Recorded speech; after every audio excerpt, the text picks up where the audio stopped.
Here's the distinction that changes everything. World building that feels natural is pulled into the scene by something the character encounters, but world building that feels forced is pushed into the scene by the author. So the same information, but completely different experience for the reader.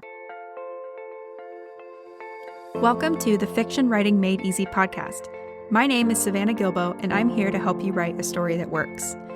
I want to prove to you that writing a novel doesn't have to be overwhelming. So each week, I'll bring you a brand new episode with simple, actionable, and step-by-step strategies that you can implement in your writing right away. So whether you're brand new to writing or more of a seasoned author looking to improve your craft, this podcast is for you. So pick up a pen and let's get started.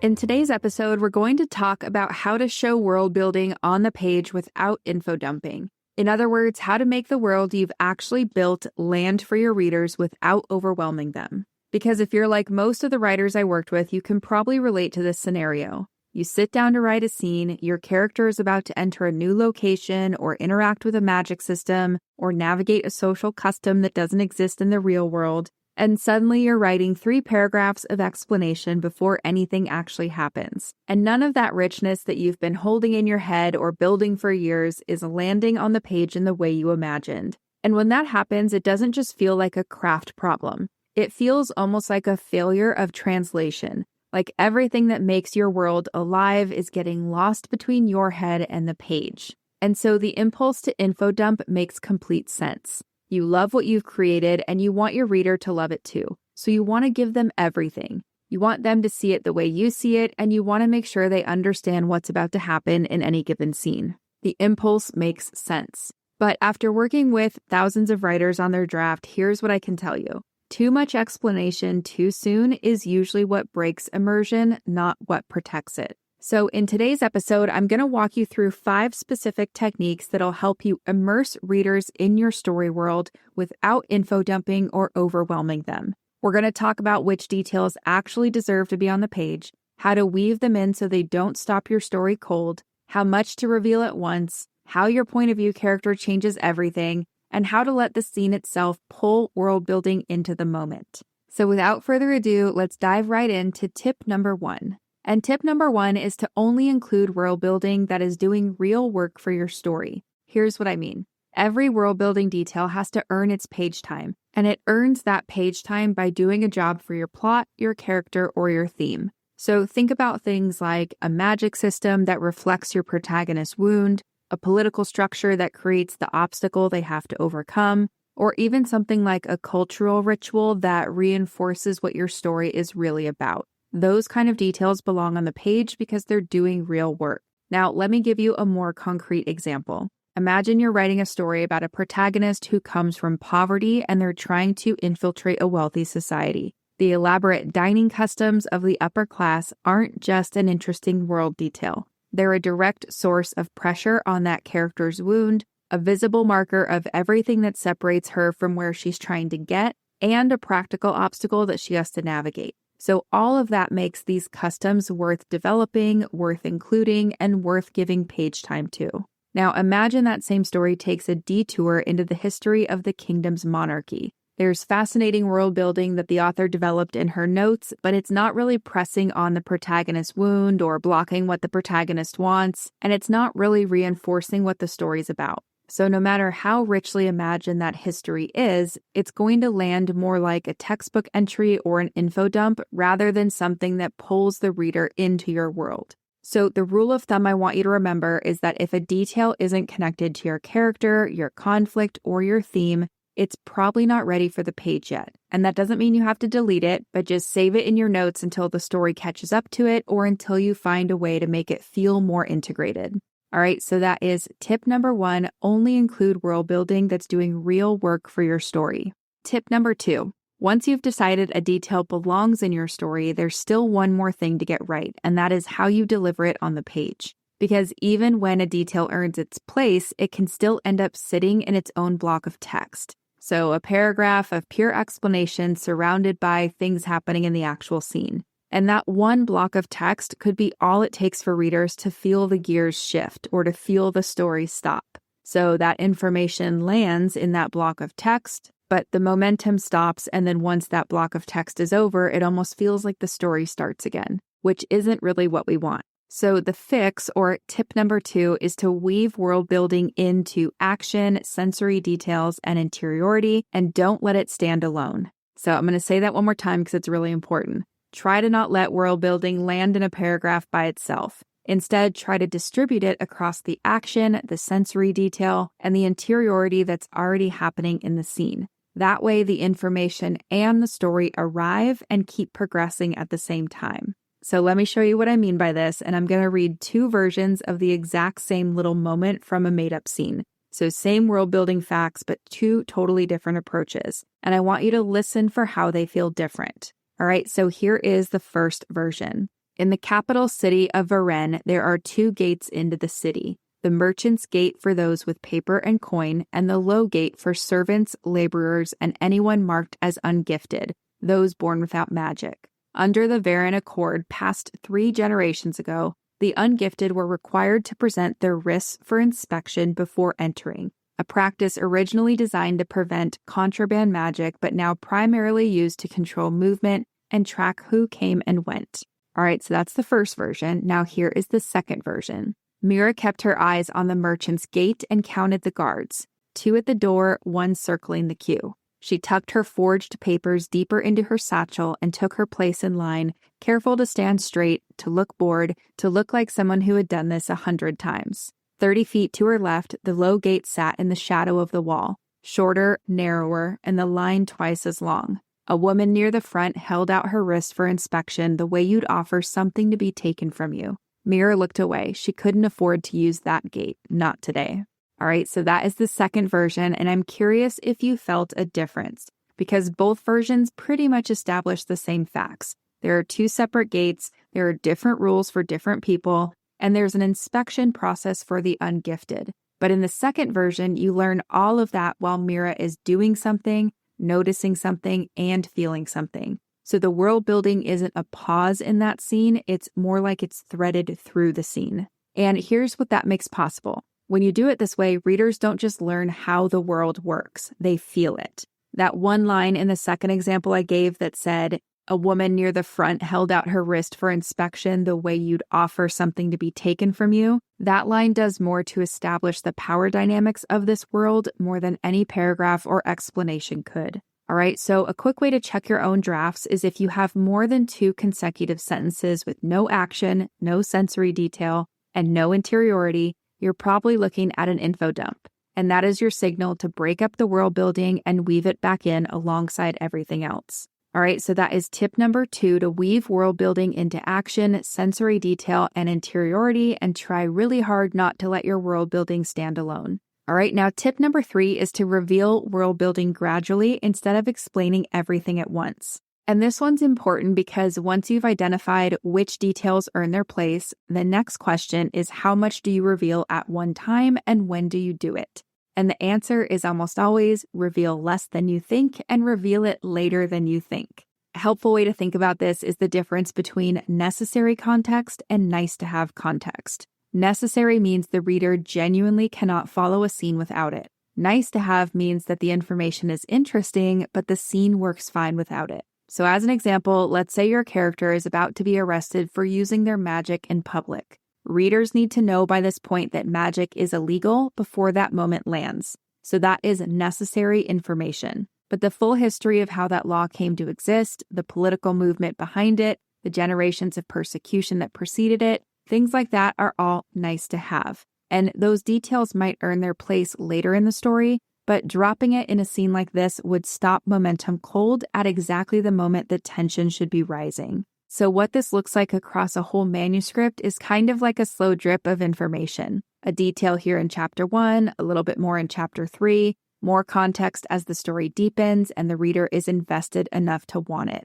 And then by the end, readers will feel like they know your world completely. Not because you explained it all up front, but because it accumulated naturally over time. And here's something worth remembering. Readers are smarter than we give them credit for. They can fill in gaps, make inferences, piece things together, and that process of discovery is part of what makes reading enjoyable. So when you trust them with a little bit of mystery, especially around world building, they will lean into your story rather than be driven away from it. All right, so that is tip number 3, reveal world building gradually instead of explaining everything up front. Tip number 4 is to filter every detail through your point of view character, because your point of view character isn't just whose eyes we're seeing the story through. They're also the filter that determines what gets noticed, what gets ignored, and how everything gets interpreted. And getting this part wrong is one of the most common reasons world building ends up feeling forced. So the first question I want you to ask is your point of view character a visitor in this world, or are they a native?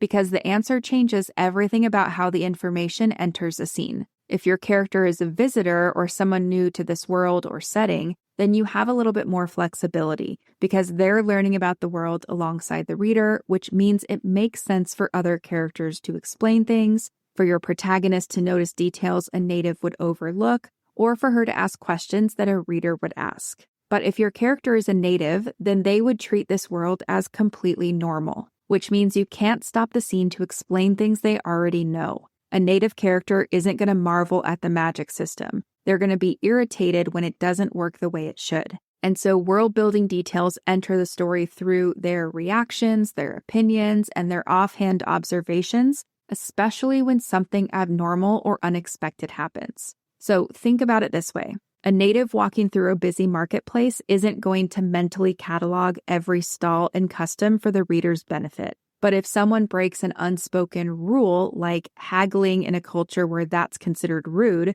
or wearing the wrong color in the wrong district, or speaking a forbidden language out loud, then your native character is going to notice. And that reaction is your opportunity to reveal how this world works without stopping to explain it. Now, one thing worth noting, your character might be a native to this world, but a visitor to a specific setting. So think about a character who has never left their small town suddenly arriving in the capital city. That still counts as a visitor relationship, and it's going to give you more room to explain things naturally. Now, a quick note on writing multiple point of views, because you might have some that are visitors and some that are natives, and you can really just let each one do what it does best. The visitors chapters will carry more direct explanation, and the natives chapters will reveal world building through reaction and interpretation. And used intentionally, multiple point of views can be a really great advantage for you in a story that requires world building. All right, so that is tip number 4, filter every detail through your point of view character.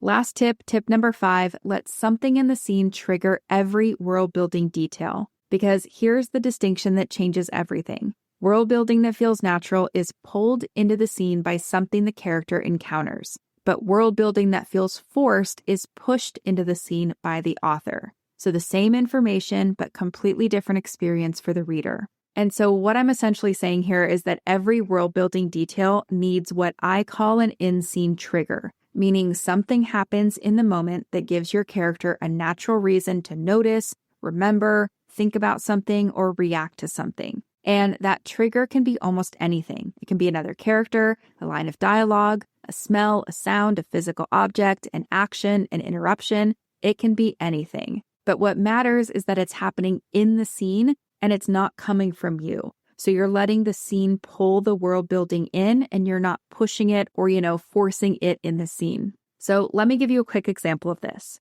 Let's say you're in a scene and your character walks into a church and they see that the pews and the walls and everything are all burned. This detail is a trigger, right? They're seeing something. And suddenly there's a natural reason for that character to remember the persecution that happened here a decade ago, or maybe to feel the weight of what this place used to be or what it used to mean to them. And without the burned pews or the burned walls, whatever, then that context would have to come from you. But with the burned pews and the burned wall, then the information or that context comes through your character. Now, here are a few more examples of how this works in practice. Let's say you need to reveal that magic users are forbidden in certain places. You could have your character hesitate at a border and then introduce some context. Or you could have them watch someone else get turned away at the border and then introduce context. Let's say you need to show how your government handles dissent. You could have a character witness it or fear it because it's directly relevant to what they're doing right now. And that also opens the door or window for some additional context. If you need to establish the rules of your magic system, you could put your character in a situation where those rules are the difference between success and failure. And that could also open the door or a little window to include some more context. All right, now here's one thing worth naming as you think about this. Sometimes a detail is genuinely important to your story, so it's doing real work for your plot, your characters, or your theme. But there's just no trigger for it in the scene you're currently writing. And when that happens, that doesn't mean the detail is wrong or that you shouldn't include it. It just means that it's not right for this particular scene. So when that happens, I just want you to look for a scene where a trigger exists naturally, or think about a way to build a trigger into the scene you're currently working on. So as you draft or revise, here's a question I want you to ask yourself. What in this scene is prompting my character to notice or think about this detail right now? If the answer is nothing, if the detail is simply there because you decided the reader needed to know it or see it, then that is your signal. And kind of like I just said, find a trigger, move the detail to a scene where one exists, or put it back in your notes if no scene calls for it yet. Maybe it'll find its moment later, or maybe it won't, and that's okay too.